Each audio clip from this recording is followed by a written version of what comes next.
for sense or morals. 'Twas through that disregard that he birthed arts as magnificent as they were monstrous. The rite of channeling chief among them. Is that how the devil still lives? By possessing the body of another?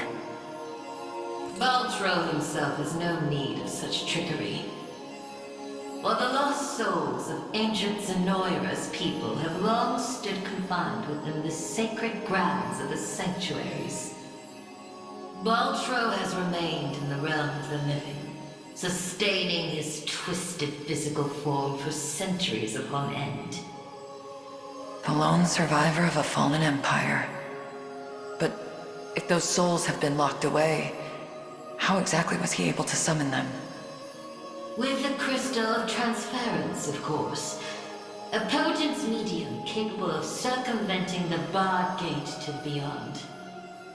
Once the desired soul was summoned, he wielded the rite of channeling to convey it into a yet living host. 'Tis a feat, I presume, only possible for a man of Baltro's infernal aptitude. Crystals of transference. I can't say I've ever heard of them myself. I bet they're real tough to come by. Otherwise, he'd have brought back the whole damn empire by now. You make a good point. I've got one more question for you, Sage. This armor I'm wearing, it's not the only set. There was another up in Albion recovered from the Sanctuary when Zenoira first started knocking. Way I hear, it was the Pontifex who found it, gave it to a guy named Nigel not long after. So, I was wondering, this place have any old gear you're looking to part ways with? Alas, all armaments stored within these walls have long since been evacuated. Yet the power of cleansing remains pure and true. Grasp it tight, and it shall surely bring you succor in the days to come.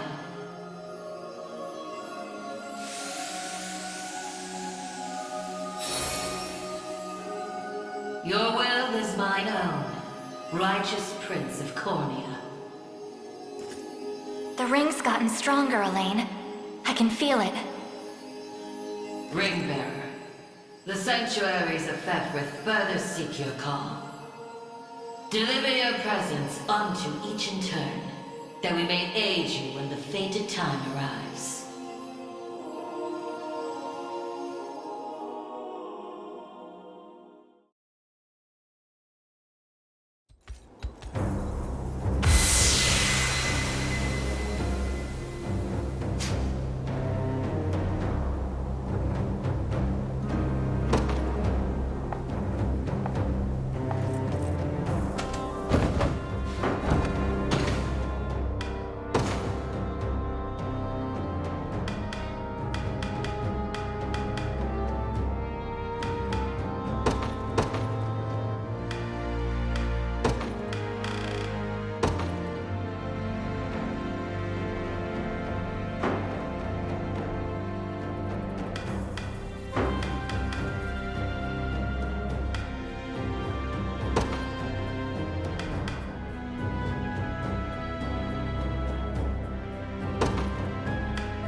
apologies for asking this of you, Elaine.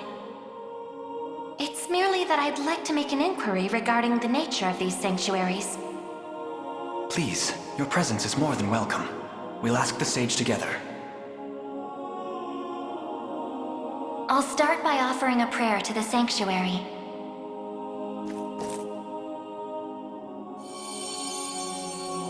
He who bears the ring of the unicorn, present its grandeur before me.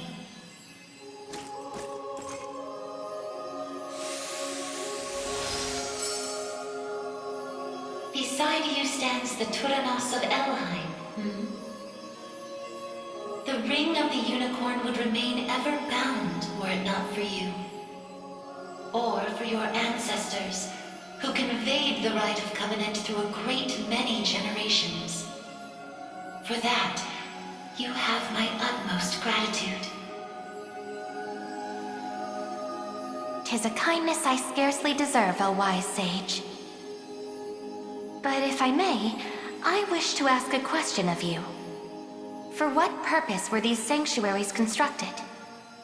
To house errant, wandering souls, those of the fallen Zenoiran Empire. Yet that raises another question still. How is it that Zenoira met with ruin? 'Twas an act of hubris immeasurable. In search of the forbidden gift of immortality, their sorcerers made sacrifice of a divine being, the great and noble unicorn. Such vile disregard for the natural world. Indeed, and greed only drove them further from their own humanity. Amidst the slaughter, they sought to elicit the creature's purifying energy, and in so doing, break free of the shackles of mortality. Yet the cleansing fires of the unicorn glow impossibly bright, violent in their rejection of vice and villainy. For the wicked-hearted to harness such a power as their own would be a contradiction of its very purpose. 'Twas a miscalculation of the most fatal ilk. With the beast's dying embers, the fury of the unicorn struck Zenoira's people. Their skin burned, their flesh was rent from their bodies, and their souls were condemned to wander for the rest of eternity. How horrible. 'Twas the greatest irony, then, that the rite proved a success in the end. From the ashes of tragedy rose but one survivor. A single girl, capable of communion with the divine unicorn her countrymen had so cruelly defiled. Aside the Pontifex of Albion and the elven Turanos, she set forth to deliver peace to the restless souls of Zenoira's citizens. A venture which saw them construct 6 sanctuaries spread through every land of Fevrith. Upon its completion, she rallied those loyal to her cause and founded a new nation, Cornea, of which she would become the first queen. And with the spirits of her brethren pacified at last, she relinquished the power she had never once wished to receive. 'Twas then that it was severed in twain, each half laid into a sacred relic, symbolic of her tale. The ring of the unicorn. And that of the maiden. Then the reason this ring answers to me alone is the royal blood flowing through my veins. Quite so. Your heart is that of the unicorn, fated to commune with a maiden true and fair. A destiny which culminated in the rite of covenant and the subsequent unbinding of the ring's true form. Now, the power of cleansing housed within these grounds will prove a great boon in the battle ahead. You need only accept its grace.